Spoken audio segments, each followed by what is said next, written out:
Just outside your window, and beyond the boundary of your door, the cold November wind blows. We are reminded thusly that the season of shadows did not die with the passing of Halloween, and that the haunts and horrors persist. Blackwater Media presents A Haunted Thanksgiving, Anthology 5.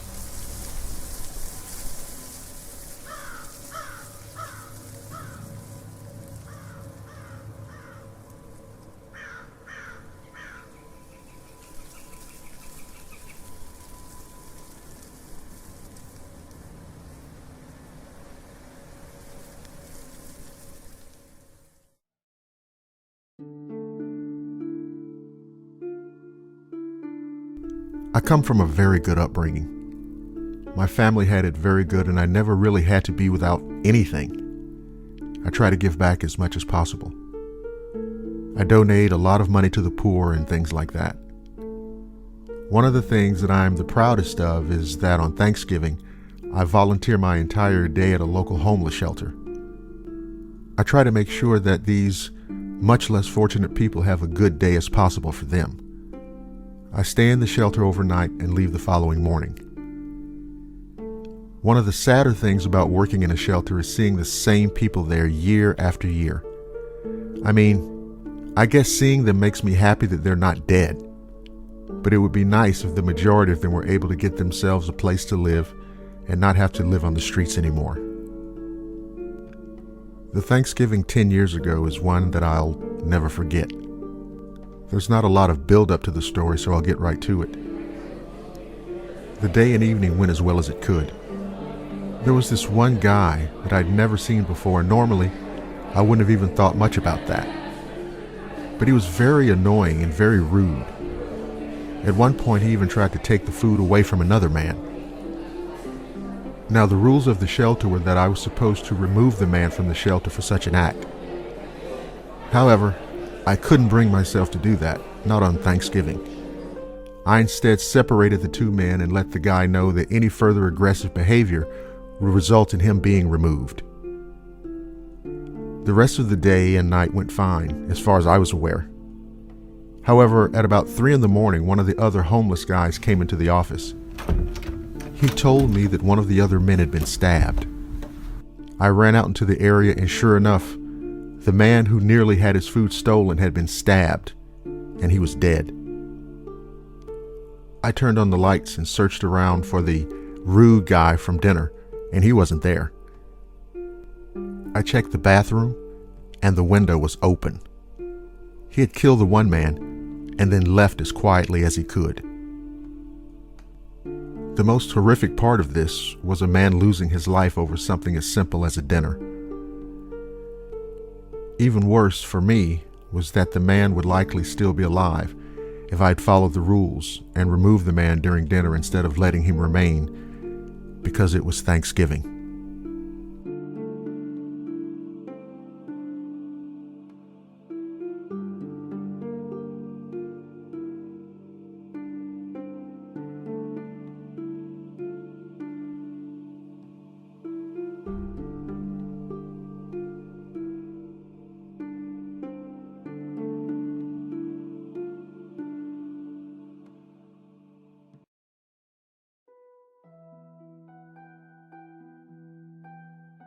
A few years ago, I was at my parents' home for a family dinner on Thanksgiving Day. This is the house I grew up in and have never experienced anything paranormal. What happened to me that day was very surprising and still bothers me to this day. I spent the early part of the day helping my mother in the kitchen preparing dinner. We were laughing and talking and looking forward to sitting down to eat with the whole family. While making pumpkin pies, my mother needed a break from the heat of the kitchen and went into the living room to watch the Macy's Thanksgiving Day parade. I stayed in the kitchen and continued to work. While making the pies, I needed to go to the pantry to get some ingredients. The pantry is located down a short hallway connecting the kitchen with the back of the house. I grabbed the items I needed and headed back to the kitchen. I was almost back to the kitchen when I remembered that I forgot to grab something and quickly pivoted around to head back to the pantry. To my shock, there was a man standing near the area I just was in. It must have been 2 or 3 seconds, even though it felt like forever, and then he was gone. I've never seen this man before, but I can remember he was wearing overalls and a hat. The most disturbing thing for me was it seemed as though he reacted to me. It was like he was either shocked that I saw him, or he was shocked to see me. After seeing this man, I decided not to tell my mother or father.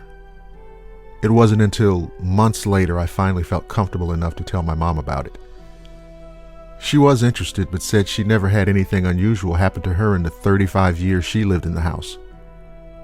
I know what I saw. I know he was there. My question is, why?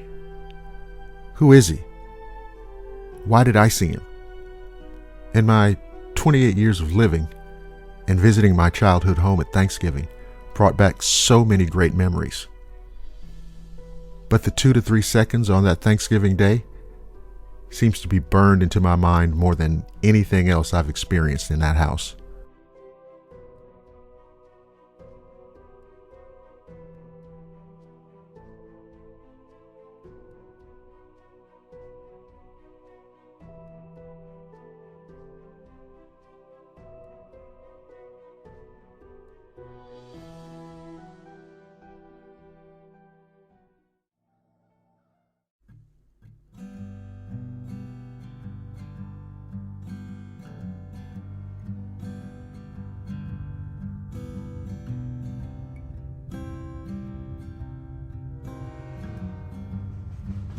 On Thanksgiving Day 1902, a southbound train was nearing Geneva, New York, and came upon the Marsh Bridge.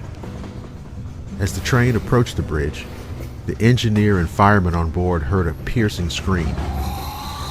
When they looked up, they saw a white figure standing to the east of the bridge, frantically waving its arms.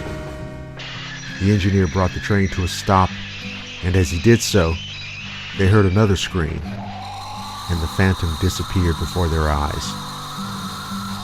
The two men got out of the train and inspected the track and surrounding area for the screaming weirdo they saw just moments before.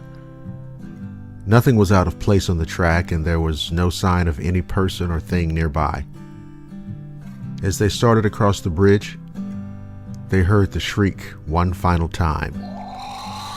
The train pulled into the station, and as happens in such circumstances, the men shared their odd experience with the other railroad workers.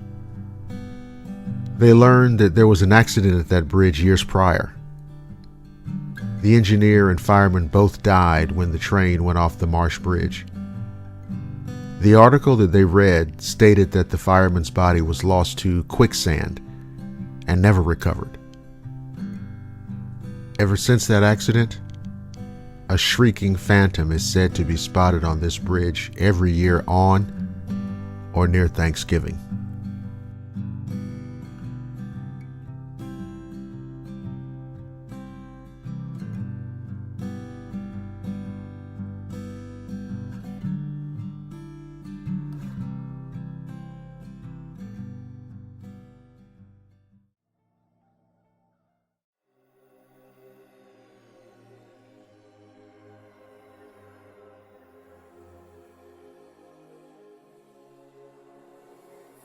I thought that going to college right out of high school was intimidating. I came from a small town, went to a huge college with an enrollment of over 50,000 students. It was crazy to me how active the campus was all the time.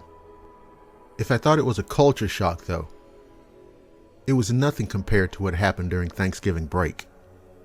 Now, I didn't have the kind of money to be able to go home, so I remained in my dorm room alone during the break. I didn't realize that this also had me one of the few people, not only alone in the dorm building, but on the entire campus. What had so recently been just a metropolis of people became a barren wasteland. If the loneliness wasn't enough, a damn snowstorm hit the night before Thanksgiving. I recall waking up in the morning about 7 a.m. and looking out across a completely barren and desolate campus. Now, I suppose this doesn't seem weird at all, but it was a complete shock to me. Honestly, I spent the entire day on Wednesday in my dorm room looking out over the campus.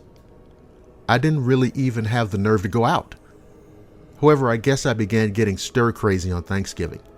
I got myself a frozen turkey dinner that I was going to make in my microwave, but I really wanted to get out. Now, there was a Denny's on campus, so I thought I'd go there and have dinner. The dinner went fine, but I was uneasy because there was another guy in the restaurant who wouldn't stop staring at me. And I was like, what the fuck? It made me uncomfortable. I normally like to take my time in a restaurant, but couldn't bring myself to do that here. So immediately after I was done, I was up and out. Walking home, I nervously kept looking over my shoulder. It didn't take long before I noticed that the guy was following me. Holy shit. And he was walking faster than I was. By the time I got to the dormitory doorway, he was already up the front steps. He called for me to hold the door for him, but I didn't. He seemed pretty old for a person living in the dorms, but if he was a student, he'd have an electronic key card to let him in. I looked back as I went up the stairs and saw him standing in the foyer. Now, I'm not sure how much later it was, but I heard a knocking on my door. I got up and looked out the peephole and was surprised to see the man from outside standing in front of my door. I wasn't quite sure how he'd gotten in, nor how he found my room. Rather than acknowledge him, however, I went back to my desk quietly. He knocked a few more times and then left. About 5 hours later, I heard another knock at the door. At first, I of course expected it to be that man again. However, when I looked at the peephole, it was the campus police, and I let them in. One of the other students that was in my dorm building had gotten attacked earlier in the day, and they wanted to know if I'd seen anything suspicious. I explained my experience to them. They had arrested a suspect, and I had to go with them to see if I could identify the person. It indeed was the man who had followed me home from Denny's. He apparently had gone door to door knocking and hadn't known where I was. He eventually came across someone who opened their door, and the person who did paid a terrible, terrible price.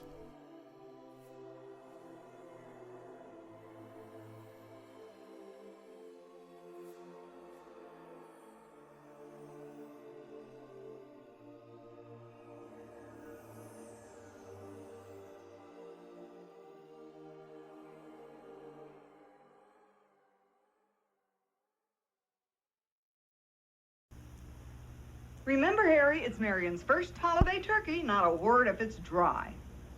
It's her first turkey. It won't be juicy.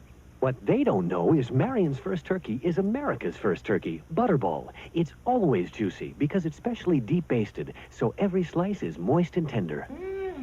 Juicy turkey, Marion. I knew it would be. After all, it's Butterball, also available fresh. We're Beatrice.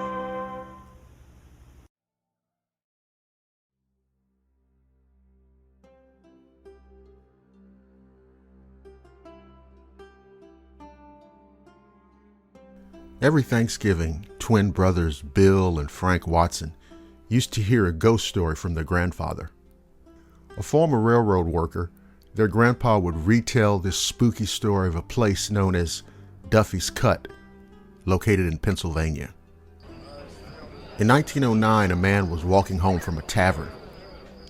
There he saw blue and green ghosts dancing in the mist on one September night. The Pennsylvania Railroad kept a record of this incident too. The man said, "I saw with my own eyes the ghosts of the Irishmen who died with the cholera a month ago, dancing around the big trench where they were buried. It's true, mister, and it was awful. Why, they looked as if they were kind of green and blue fire, and they were hopping and bobbing on their graves. I heard that the Irishmen were haunting the place because they were buried without the benefit of clergy. After their grandpa died, the Watson twins inherited his old railroad papers. Turns out their grandpa was the assistant to Martin Clement, the president of the Pennsylvania Railroad. From there, they were shocked to find so many correspondences with the blue and green ghosts in the area. According to Frank, one of the correspondences said, X marks the spot. Basically, the twins believed that perhaps there was a mass burial ground created when the landfill was made. This area was also the site of the original railroad bridge.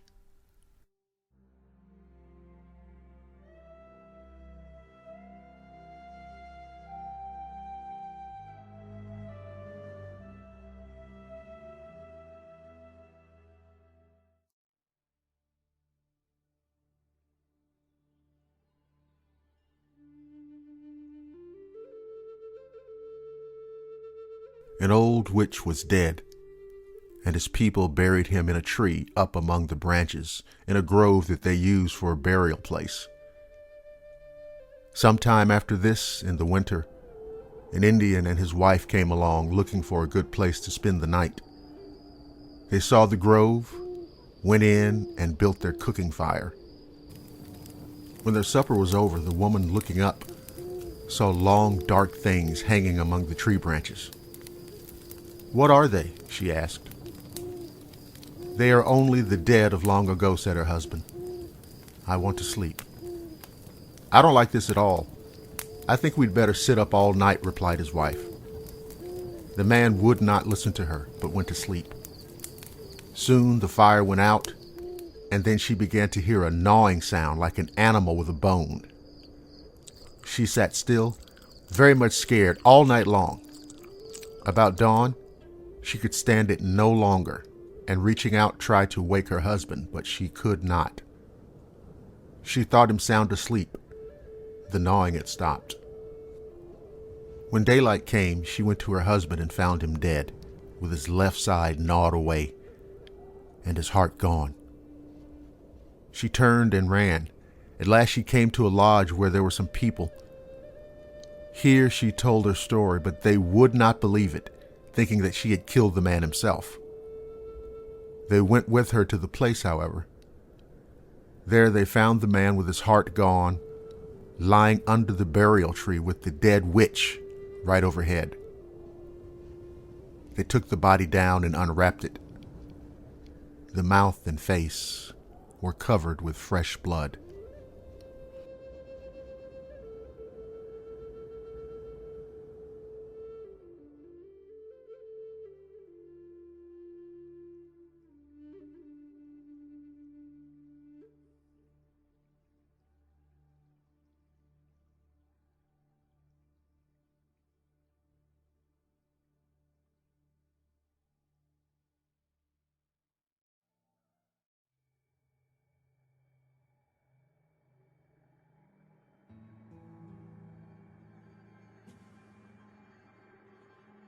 This is a weird story that happened to me back when I was a teenager. My grandparents had a really small farm located in a small hollow. It wasn't a commercial farm, just something they had to support themselves. However, when they got older and it was more difficult for them to maintain the farm, they quit using the barn. It just sort of sat there and was used as a storage area mainly. Every Thanksgiving and Christmas, we would go out to our grandparents' house. Now, this story took place on Thanksgiving. I was 15 years old, and that's the age where I began not enjoying hanging out with the adults in my family anymore. Suddenly, listening to the stories of when I was a kid or when my parents were kids was just not that entertaining anymore. We had Thanksgiving dinner early. It was about 2 p.m. Afterward, I was beginning to feel a bit antsy. I let my parents know that I was going to go and explore the hollow a bit. It'd been a while since I'd done so. I didn't even think of asking my younger brother and sister if they wanted to go. It was fine because honestly, I felt like being by myself. I knew that I really didn't have a lot of time to explore before it got dark. So I set out and made sure I knew how far I could go and still get back before the sun had gone down. I didn't do the greatest job of it though. If you've ever been out exploring the woods, you might probably know what I mean. You can easily get fascinated with the woods and the hills and lose track of time. It got very, very dark before I was anywhere close to being home. By the time I got to the farm, it had been dark for at least an hour. I'd never been out by the barn when it was dark outside. It looked incredibly creepy. Now, being a teenage boy, I of course liked scary things. The thought then occurred to me that if the barn was creepy looking on the outside, it must be creepy as hell on the inside, and I decided to check it out. Now, getting into the barn was simple.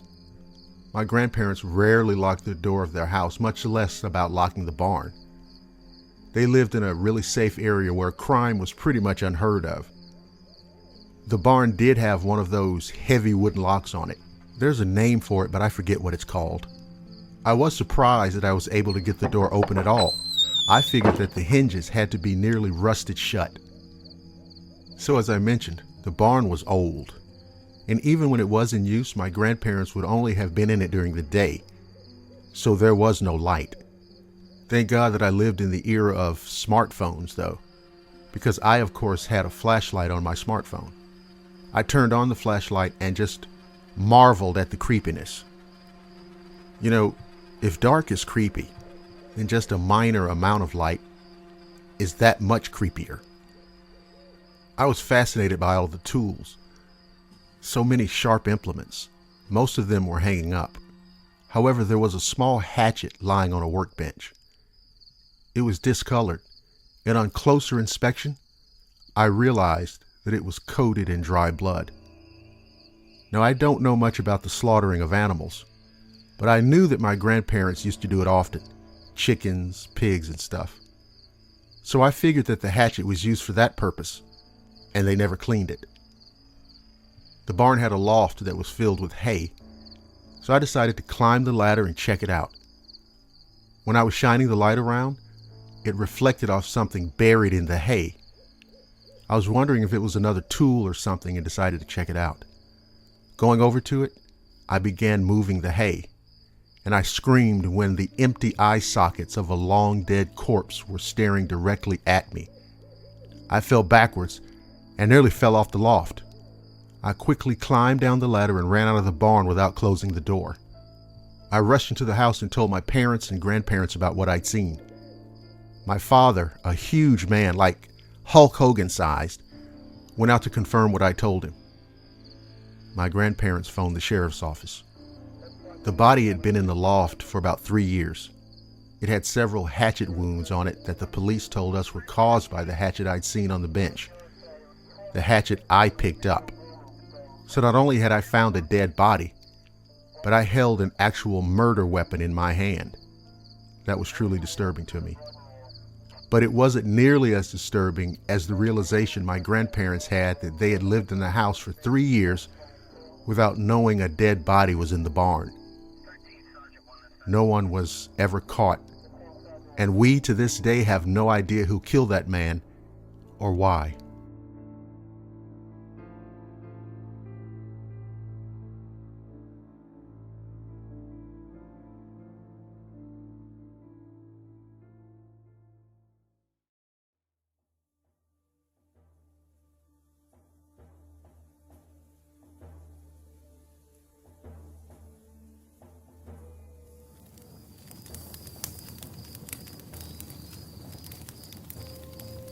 One night on Cape Cod at Gay Head, a Mashpee woman and her children were alone in their wigwam.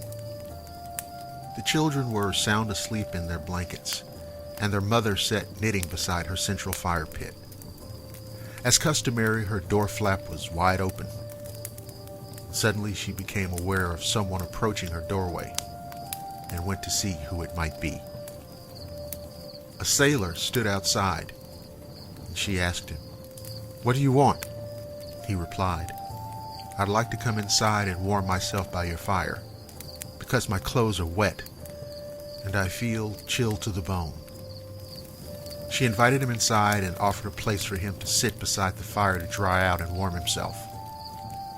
She placed another log on her fire, then resumed her knitting. As she watched the fire, she noticed that she could see the fire right through the sailor's legs, which were stretched out between her and the fire, as if he were a ghost. Her fear of him increased, but since she was a brave woman, she kept on with her knitting while keeping a suspicious eye toward the sailor. Finally, the sailor turned to the Indian woman and said, "Do you want any money?" Her first thought was not to answer his question. And then he repeated, "Do you want any money?" And she replied, "Yes." The sailor explained, "If you really want a large amount of money, all you have to do is go outdoors behind your wigwam. Beside a rock, you will find there buried a kettle full of money. I thank you for your hospitality. Good night." And he went away. The Mashpee woman did not go outdoors immediately, as she wanted to think about the sailor's proposal. She sat and knitted and thought for a while longer. Still, she felt frightened from the evening's experience and was reluctant to leave her wigwam. More knitting time elapsed. And then she thought, I might as well go out and see if the sailor spoke the truth, to see if there really is a kettle of money out there. She took her hoe and went outside to the back of her wigwam, and easily saw the place described by the sailor. She began to dig with her hoe. She realized that every time she struck her hoe into the ground, she heard her children cry out loudly, as if in great pain. She rushed indoors to see what was their trouble, but they were soundly sleeping in their blankets. Again and again she dug with her hoe. Each time her children cried out loudly to her. Each time she rushed in to comfort them, only to find them soundly asleep as she'd left them. After these episodes had occurred several times, the mother decided to give up digging for the night. She thought she would try again early next morning, after bright daylight, and her children were awake. Morning came, but she wondered if she'd only dreamed last night's happenings. Her children were eating their breakfast when she went out to the digging place, and there was her hoe standing where she'd left it. But she could see that someone else had been there in the meantime and had finished digging while she slept. Before her, she saw a big round hole. She knew someone had dug up the hidden treasure. She was too late for the pot of gold promised by the ghostly sailor. But again she thought and wondered, but was I really too late? Again she thought, that sailor may have been the evil spirit in disguise, or even a ghost. Perhaps he was tempting me to see whether I cared more for my children or more for the gold. Nevertheless, the Mashpee woman and her children continued to live in their village for a long, long time, even without the benefit of the ghost's kettle of gold.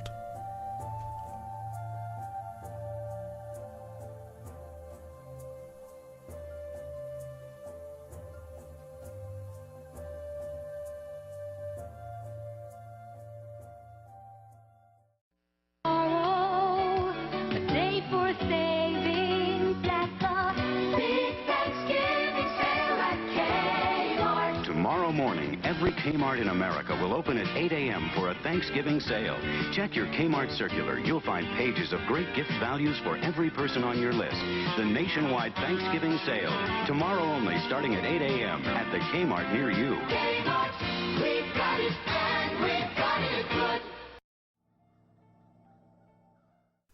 Have you ever heard of a place called Dudleytown? If not, indulge me for just a few minutes while I tell you a little something about it. Like much of Connecticut, settlers came to the area around what is now the quiet little town of Cornwall in the mid-18th century, and that includes the first Dudleys who came from England to the Litchfield Hills in 1747. They helped create what became a thriving community known then as Aylesbury, primarily fueled through the region's growing iron industry. Homes were built, the land was farmed, iron was forged, and the town grew and prospered, and all was well. Or so it seemed.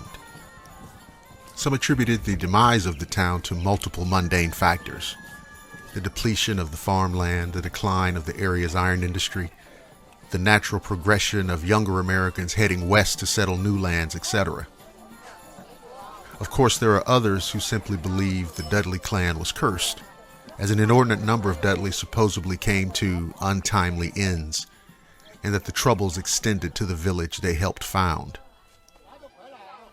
Whatever the cause, mundane or monstrous, the Dudleys died off and the settlement's population continued to dwindle until about the turn of the 20th century.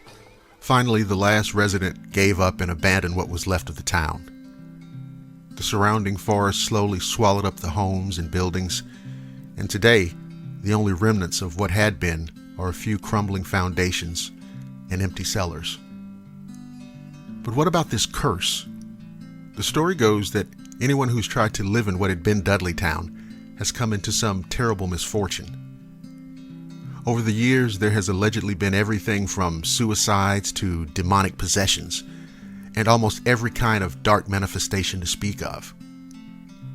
It's become home to all sorts of alleged paranormal experiences, with visitors witnessing all manner of spirit and phantom, as well as having unsettled feelings of dread and fear. As you might expect, the area has also drawn the attention of those enthralled with dark forces and demonic rituals, plus a healthy number of amateur ghost hunters and teenagers simply searching for something to get into. Today, the remnants of the town sit on private property and is closed to visitors. It's just as well, too. For who among you possess the courage to venture into the village of the damned? And by the way, as you gather with friends and family during this season, remember to have a haunted Thanksgiving.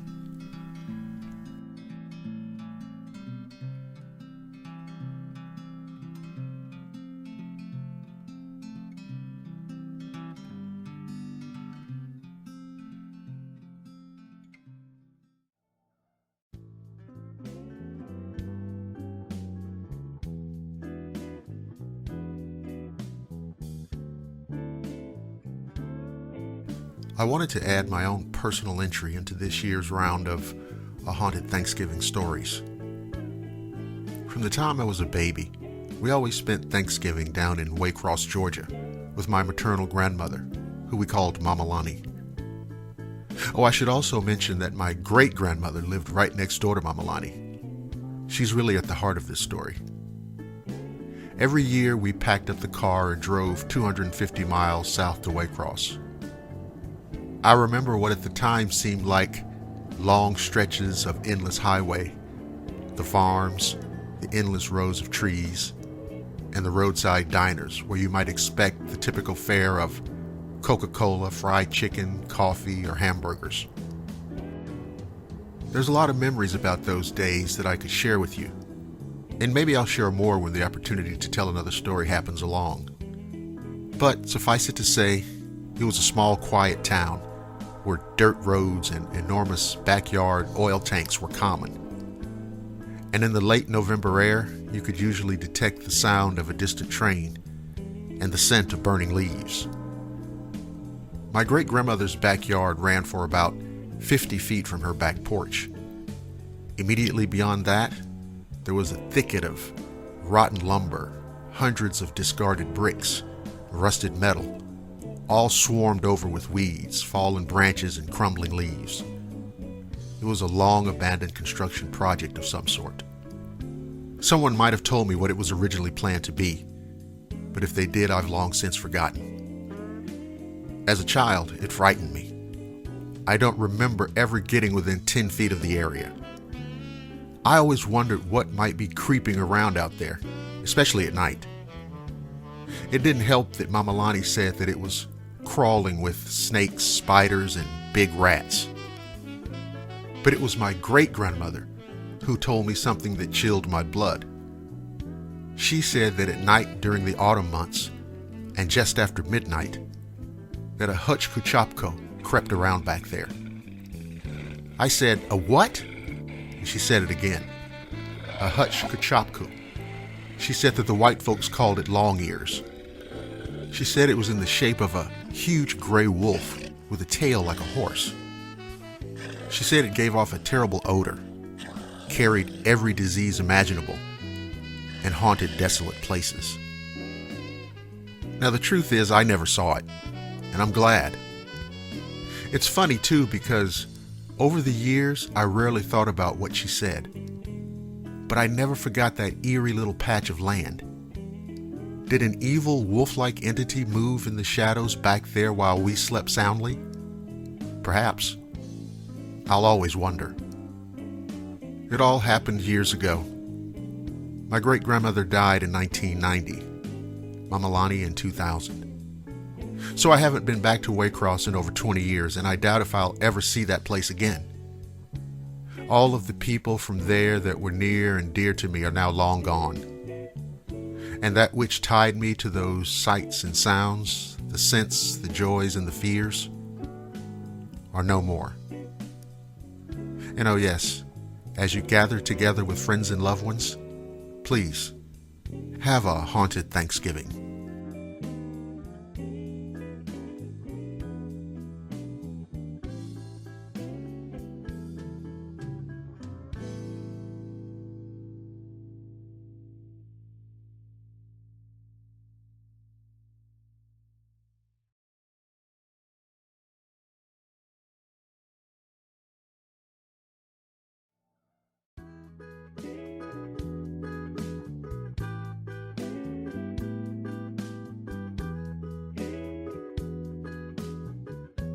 I lost my job last year, and things have been tight.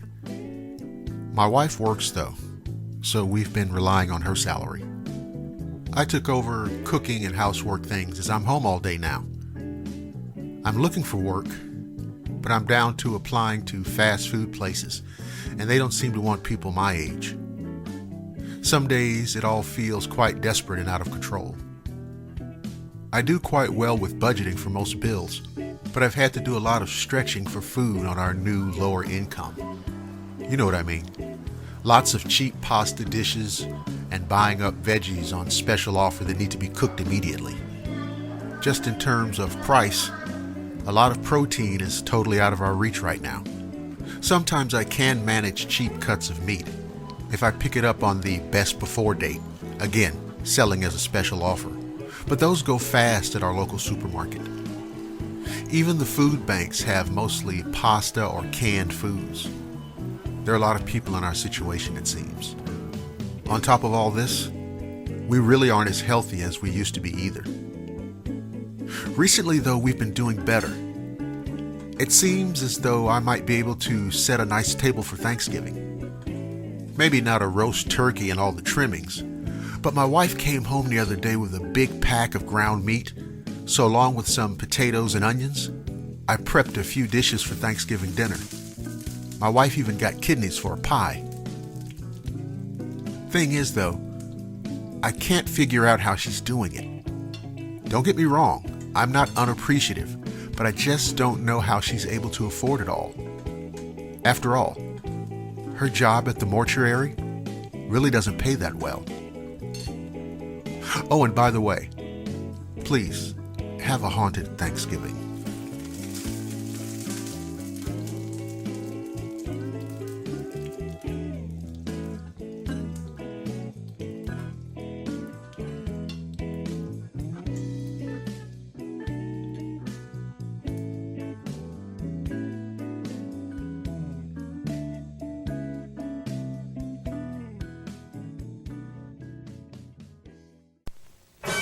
There are so many things to give thanks for this holiday season.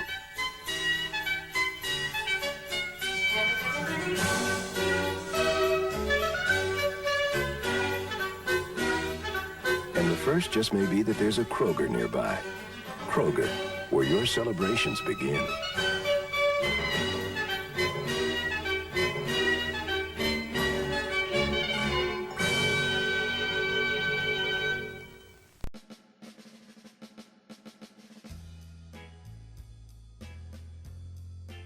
You're listening to the Blackwater Media Radio Network, the finest in digital audio entertainment. This is Blackwater Media coming to you from the great city of Atlanta.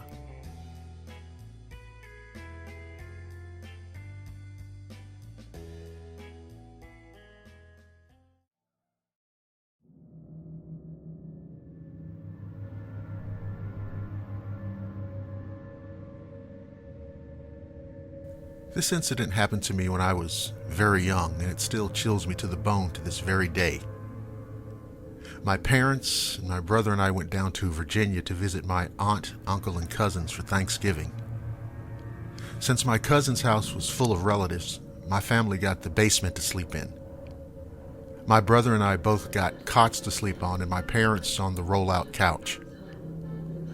The basement was located on the lower level of the house, of course, and there were twin double glass doors covered by a thin white curtain at the back of the basement that led into the backyard. My brother's cot was the closest to these doors. One night I awoke and rolled over, wondering what had awakened me. For some reason, the backyard light was on, and I distinctly remembered hearing my aunt say that they would turn it off so that we could sleep. But why was it on in the first place? I glanced at my sleeping parents and then back at the light shining through the white curtain. And that's when I saw it. An enormous dark shadow was standing outside. I could only see the outline of it since the curtain was drawn. It had to be at least 9 feet tall, and its arms, or wings, were stretched out on either side, reaching at least 5 feet in length. And it just stood there. It didn't move, didn't do anything. Terrified, I yelled out, "Dad!" but to no avail. I looked at my father sleeping soundly on the bed next to me, and then my brother sleeping close to the double doors and the thing on the other side. Deciding to wake my brother instead, I scrambled out of the cot and went to move toward him when I heard a strange scratching voice say, "They can't hear you." I remember almost jumping completely out of my skin. To be addressed directly by an unknown entity is the scariest thing that can happen to you. I very quickly crawled back into my cot, tossed the covers over my head, and began sobbing and shaking uncontrollably until I somehow finally fell back asleep. And the thing was still outside in the light when I fell asleep, by the way. Next morning, I told my parents what happened, and they just laughed, saying it was probably just a nightmare. I know what I saw, though. I can still remember what it felt like to touch the freezing cold basement floor with my bare feet. Later in the day, something weird happened. I overheard my grandmother on the phone with someone. I didn't catch everything she was saying, but I did catch a certain sentence, which was, "Well, maybe that's what Lindsay saw outside the double doors last night." I ran upstairs and asked my parents why they told everyone what I saw, and they both looked at me and insisted they didn't tell anyone because they were certain I just had a bad dream. So naturally, I confronted my grandmother and asked her about what she'd said on the phone, and she looked at me blankly and said that she hadn't been talking to anyone on the phone, that she'd been in the kitchen the entire day helping with the preparation of the turkey. My aunt even vouched for her. To this day, I'm mystified about what happened to me that Thanksgiving all those years ago. I know it wasn't a dream. And what would have happened had I thrown back the curtain to reveal what the shadow creature was on the other side? But to each and every one of you, I wish a haunted Thanksgiving.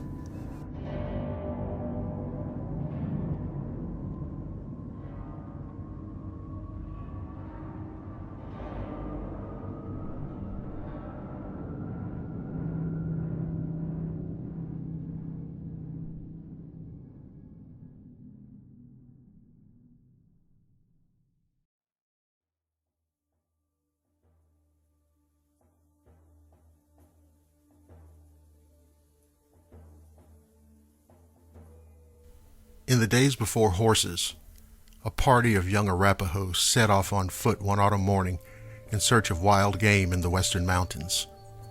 They carried heavy packs of food and spare moccasins, and one day as they were crossing the rocky bed of a shallow stream, a young warrior felt a sudden sharp pain in his ankle. The ankle swelled and the pain grew worse until they pitched camp that night. Next morning, the warrior's ankle was swollen so badly that it was impossible for him to continue the journey with the others. His companions decided it was best to leave him. They cut young willows and tall grass to make a thatched shelter for him, and after the shelter was finished, they collected a pile of dry wood so that he could keep a fire burning. "When your ankle gets well," they told him, "don't try to follow us. Go back to our village and await our return. After several lonely days, the lame warrior tested his ankle, but it was still too painful to walk upon. And then one night, a heavy snowstorm fell, virtually imprisoning him in the shelter. Because he'd been unable to kill any wild game, his food supply was almost gone. Late one afternoon, he looked out and saw a large herd of buffalo rooting in the snow for grass, quite close to the shelter. Reaching for his bow and arrow, he shot the fattest one and killed it. He then crawled out of the shelter to the buffalo, skinned it, and brought in the meat. After preparing a bed of coals, he placed a section of ribs in the fire for roasting.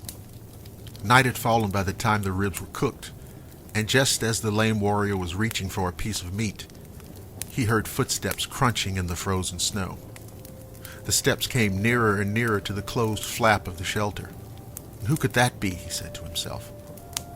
I am here alone and unable to run, but I shall defend myself if I have to. He reached for his bow and arrow.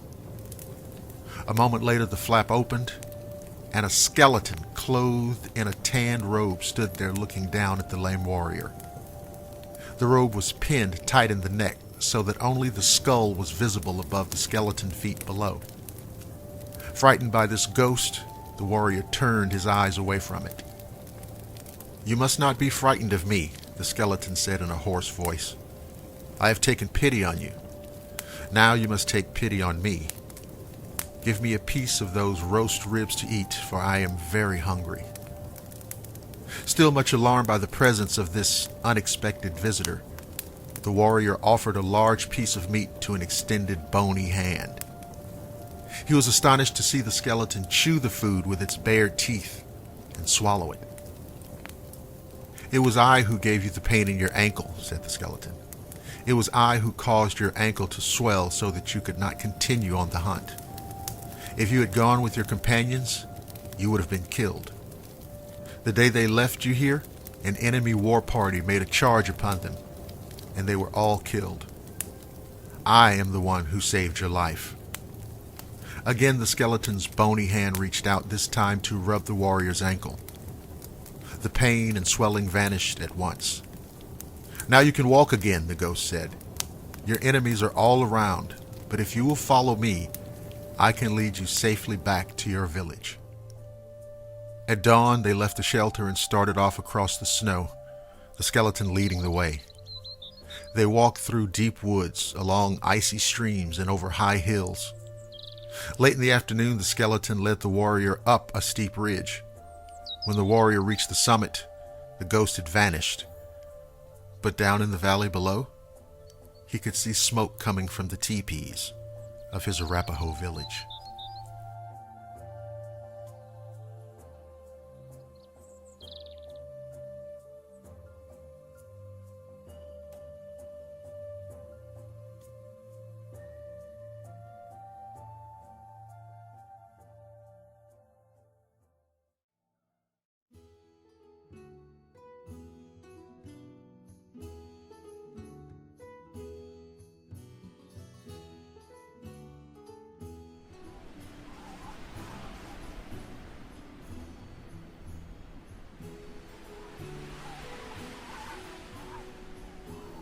For the Pilgrims, the winter of 1620 was a nightmare. The Mayflower remained in New England with the colonists throughout that terrible first winter. Although the ship was cold, damp, and unheated, it did provide a defense against the harsh New England winter until houses could be completed ashore. Still, the extreme cold, lack of food, and illness led to the death of half the group, both passengers and crewmen. But there were other deaths. Deaths that were not included in the official records of the colony. These deaths were not from disease or starvation. It was murder. The victims would be found, sometimes in the surrounding woods, sometimes in a field, and they were mangled horribly with their throats torn out. At that point, there had been 5 victims. Some colonists accused the Indians. Others suspected a pack of wolves. Many had heard howls coming from the depths of the forest. So a hunting party was formed. The men went out, and during the hunt 3 wolves were taken. And afterwards, most people assumed that it was all over. And they were wrong. Each month following that, there were more victims. Victims that were found beaten, torn, ripped and mutilated following the first night of the full moon. The killer was both fiendish and brazen, even smashing into dwellings as if it knew that its prey was powerless against it. After all, it was fast, cunning, and as strong as 10 men. The records aren't clear on when it all ended. In fact, there's very little information about the whole gruesome matter at all. Obviously, it's not in the history books. Obviously, it's not part of the traditional storytelling of the so-called First Thanksgiving. But it did happen. There are a few indigenous people, a few elders who have the knowledge of these events. A story of absolute terror passed down through the centuries. Think about it as you sit in front of a comforting fireplace on a cold November night. Think about it as you gather with friends and family for a great autumnal feast. Give it consideration as we move further into this holiday season. And if you possess the proper caution, care, and wisdom, you will know better than to venture too far from your door on nights of the full moon.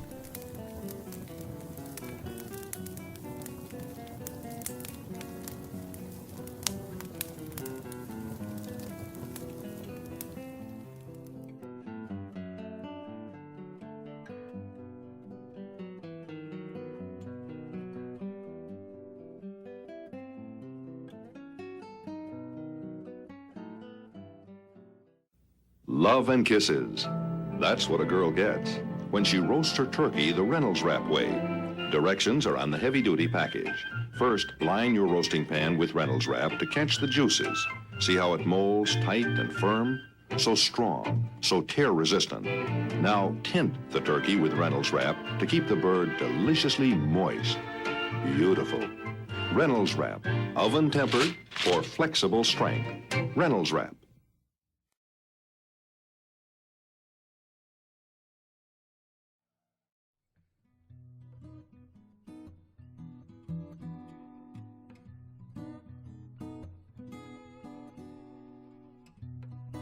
Growing up, one of the cool things about the holiday season was that there was always a creepy element to it, especially at Thanksgiving.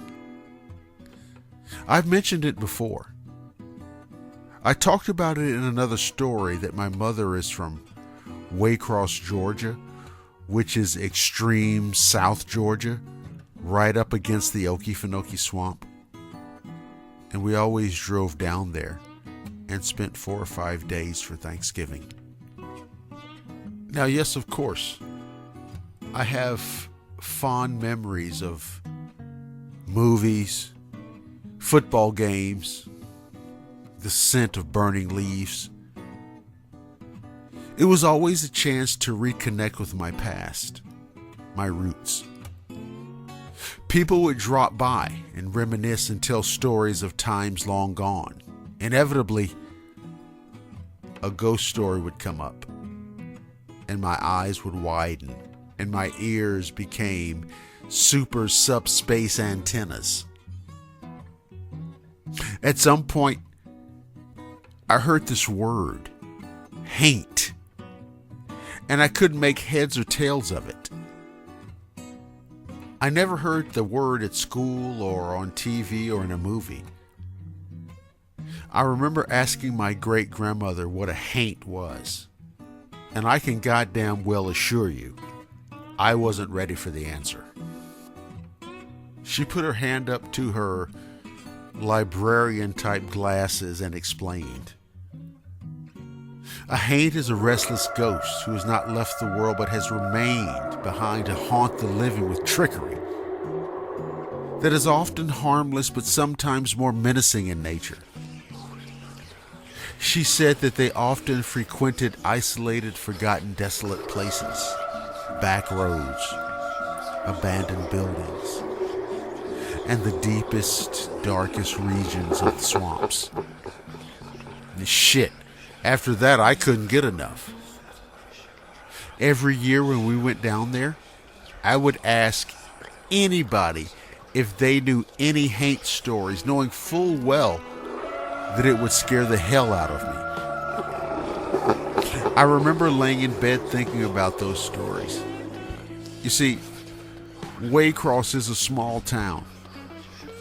It seemed like there were more goddamn train tracks than roads. And I imagined those evil specters lurking out there in the darkness, moving aimlessly in the cold November night. I learned later that the word haint was considered to be a corruption of the word haunt, and that this was a tradition that we brought with us from West Africa. Anyway, this was just a little something I wanted to share with you. And remember, as you gather together with friends and family, be sure to have a haunted Thanksgiving.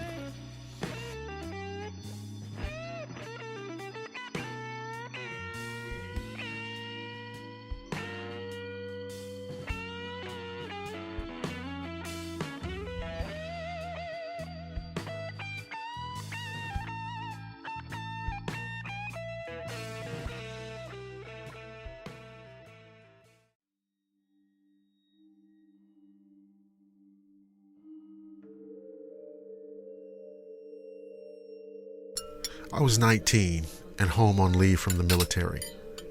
This occurred after September 11th, and my training had eliminated all fear from my body of anything frightening. I was a rock until I went to stay at my best friend's house for Thanksgiving. Her mom was a single mother on assistance, and they put her up in an old farmhouse in an orchard.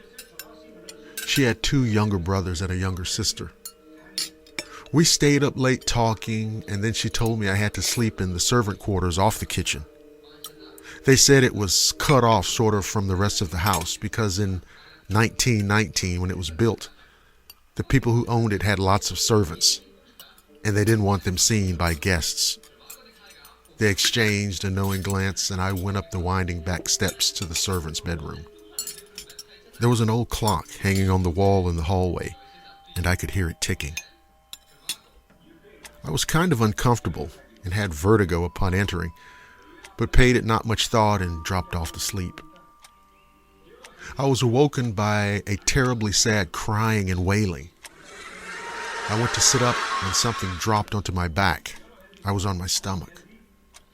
It was very heavy, and I immediately tried to get up, but it laid its full weight on me. It wailed and cried in my ear. I began to panic. But just when I pushed up with all of my might, it let go. I sat up swinging my feet down and went for my handgun in my bag. I carried a 9mm Glock. As I bent down over my bag, I saw something crouched in the dark corner. I stood up to get a better look, and its face turned to me. It was a small boy in a black suit. He had a white, tear-stained face. He said, "Please don't let him kill her." And he looked behind me. I whipped around and was faced with a woman in a bridal gown. She lifted her veil to reveal a rotted skeletal face. I reached down for my gun and, pulling it out, ran straight toward her, and not stopping, went straight through her and down the servant's steps. I ran to my friend's mom's room, and she was not asleep. Her and my friend had all the lights on and were sitting on the bed smoking cigarettes. Her mom looked right at me and said, "Did you see the bride or the boy?" And I answered in a soft whisper, "Both." I sat down with them, and they told me about seeing them and guests they had over, left, and never stayed long in there. I was angry at first. I'd never seen or experienced anything so terrifying in my life, and I'd seen some pretty horrible things in the military. Anyway, I went back to the sand pit a few weeks later, and upon coming home a good 4 years later, I visited my friend in their new house. They had stayed only another month after my visit, We went back to the house and it was empty, and it had a for sale sign in front. Anyway, that was many, many years ago.